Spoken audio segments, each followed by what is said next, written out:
বিপ্লব কুমারের সামনে আমাকে হাজির করে বলা হলো যে আপনাকে তো অনেক দিন ধরে খুঁজতেছি, আমার ভাগ্যটা ভালো যে আপনাকে আমার এরিয়ায় পাইছি।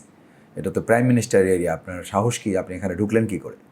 আমি বললাম, কেন প্রাইম মিনিস্টার এরিয়া কি আমাদের পাসপোর্ট নিয়ে? আমি ঠিক করলাম যে পাসপোর্ট নিয়ে ঢুকতে হয় বা এটা কি আমাদের জন্য নিষিদ্ধ এলাকা? বলছেন আপনি বুঝতে পারবেন যে আপনার পরিণতিটা কী হয়। ওটা আমার লাইফের খুব সিরিয়াস মুহূর্ত, যখন ফার্স্ট আমাকে গ্রেপ্তার করা হলো ঢাকাতে। তো মোহাম্মদপুর থেকে গ্রেপ্তার করা হলো, তখন ডিবিডিসি ছিল ওখানে, মানে ডিসি ইয়ার ছিল হলো হারুন না, বিপ্লব কুমার। তো বিপ্লব কুমারের সামনে আমাকে নিয়ে গেল, বিপ্লব কুমার আমাকে নিয়ে গেল। বিপ্লব কুমারের সামনে আমাকে হাজির করে বলা হলো যে আপনাকে তো অনেক দিন ধরে খুঁজতেছি, আমার ভাগ্যটা ভালো যে আপনাকে আমার এরিয়ায় পাইছি।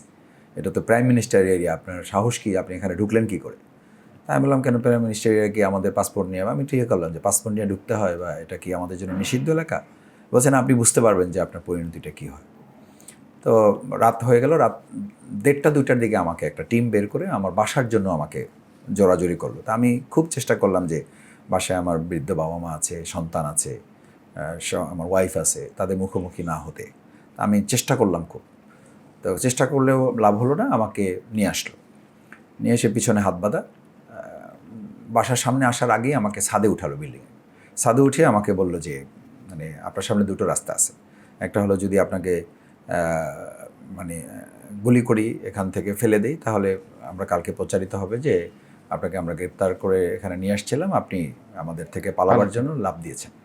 আর একটা হলো যে আপনাকে আমরা শ্যুট করবো এখানে, তাহলে হবে যে আপনি পালাতে চেয়েছিলেন, বাট আমরা আপনাকে ধরতে গিয়ে শ্যুট করতে গিয়ে আপনি মারা গেছেন। এখন আপনি লাফ দিয়ে পড়বেন নাকি শ্যুট করে আপনাকে মারা হবে? তা আমি বললাম, এইটা মানুষের জীবনের জন্য কোনো চয়েস হতে পারে? এটা আপনাদের ইচ্ছা, আপনার যেটা ভালো মনে করেন আপনারা করতে পারেন, কোনো অসুবিধা নেই, বাট আল্লাহর হুকুম ছাড়া আপনারা কিছুই করতে পারবেন না। তো আমি এই লাস্ট সেন্টেন্সটা বলাতে মনে হলো যে তারা কিছুটা ভয় পেয়েছে, নাহলে মানুষ তো বলছে আচ্ছা ঠিক আছে চলো, আজকে কিছু করবো না, তোমার কাছে আরও অনেক কিছু জানার আছে, তারপরে তোমার ব্যাপার সিদ্ধান্ত হবে। আর লাস্ট ছিল আমার, যখন আমি জেল থেকে বের হই, তখন আমাকে তারা গ্রেপ্তার করলো। মানে আমি এক হাতে কোরআন শরীফ আর এক হাতে আমার হাইকোর্টের অর্ডার ছিল, মানে আগের বার বের হয়েছে আমাকে বের হতে দিল না। তো আইনজীবীদের পরামর্শ হলো যে আপনি এবার একটা নো অ্যারেস্ট নো হ্যারেস, এটার একটা অর্ডার যদি হাইকোর্টের থাকে তাহলে ওরা হয়তো আপনাকে গ্রেপ্তার করবে না। তো আমি ওটাও নিলাম। মানে আমার কিন্তু 200-250 যে মামলা ছিল, এই মামলা 8 মাসে জামিন হয়ে গেছে, কিন্তু আমার জেল খাটতে হয়েছে 4.5 বছর। মানে একটা রাষ্ট্র কতটা ফ্যাসিস্ট হলে এবং আইনের তোয়াক্কা না করলে এবং সর্বোচ্চ আদালতের প্রতি বৃদ্ধাঙ্গুলি দেখালে তারা এটা কীভাবে সম্ভব। তো আমি নো অ্যারেস্ট নো হ্যারেস পেপারটা আমার কাছে থাকলো, সাথে আমি আমার একটা কোরআন শরীফ ছিল, ওটা আমি নিচে আন্ডারলাইন করে করে পড়া, মুখস্থ করা, কিছু বিষয়ে জানা, ওই কোরআন শরীফটা আমি সাথে রাখলাম। বের হয়ে পা রাখার সাথে সাথে আমাকে ডিবি তুলে জাস্ট গামছা দিয়ে বেঁধে দিল। আমি বললাম যে ভাই আমাকে গ্রেপ্তার করলেন কেন, আমার তো মামলা নেই। বলছে মামলা থাকতে হবে না, আপনি বের হয়েছেন কেন? আপনি তো জেলখানার ভিতরেই ভালো ছিলেন, আপনি জানেন না যে বের হলে আপনি অনিরাপদ হবেন, মানে আপনি মৃত্যুর ঝুঁকির মুখে পড়বেন। তো আপনাকে আমরা আগেই বলেছি, আগের বার বের হয়েছিলেন তখন আপনাকে আমরা নিষেধ করিনি। আমি বললাম যে ভাই আমার জামিন হয়েছে, জামিন হওয়ার পর একটা মানুষ জেলখানায় থাকবে এটা পরিবার মানতে পারে, তার বাবা মা মানতে পারে, তার সন্তান এটা মানে মানতে পারে, তার ওয়াইফ এটা মানতে পারে।